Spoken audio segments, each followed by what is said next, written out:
Ето тук можете да видите в градините на Люксембург в Париж как дори най-малкият повод се използва за развиване на бизнес.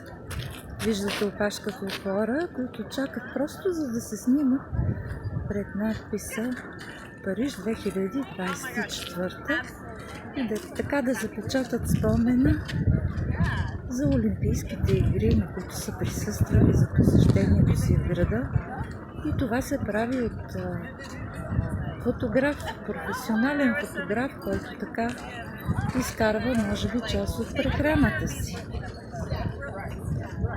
Всичко тук работи. Туристически гидове, малки бутичета с най-различни сладкиши, цветарски магазини, ресторанти, прословутите френски сервитьори с дългите си престилки, любезни, усмихнати.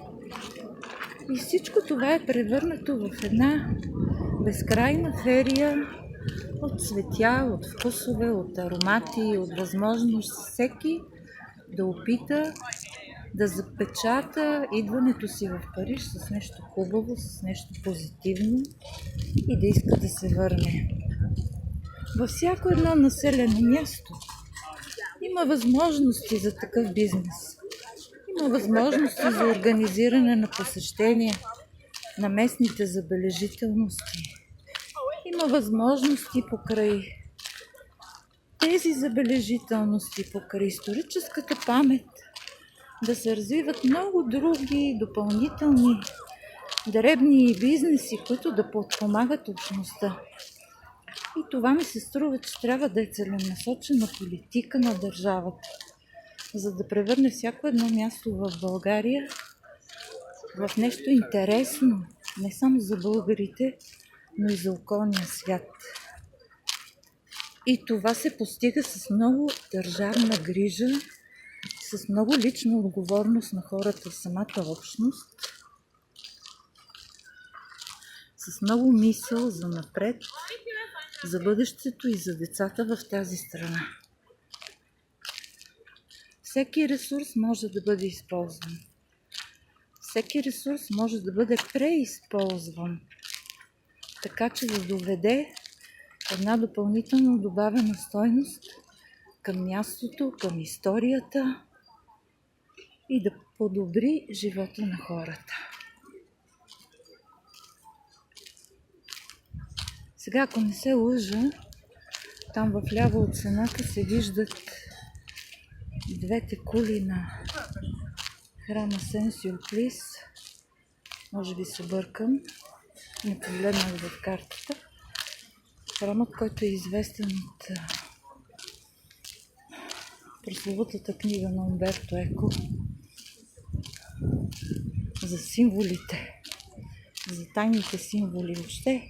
И най-малкият символ, и най-малката история, и най-малката легенда се записва. Поставя се на видно място.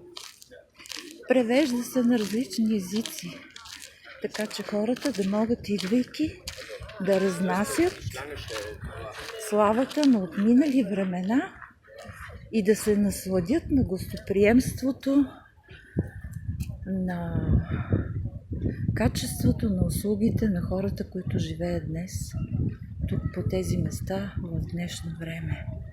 Отсреща може би виждате Айфеловата кула, връхчето на Айфеловата кула.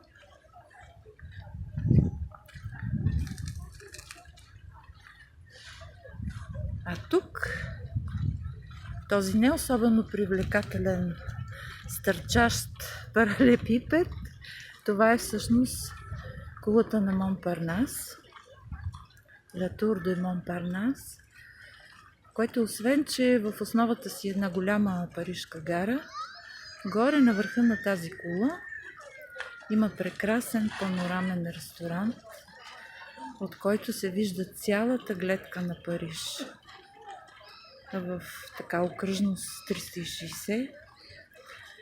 И да кажем, че е скъп, Може би не от най-скъпите места в Париж, но да, скъпичко е заради гледката. Задължително е направено с предварителна резервация и мисля, че едно най-обикновено посещение с меню струва някъде към 96 евро.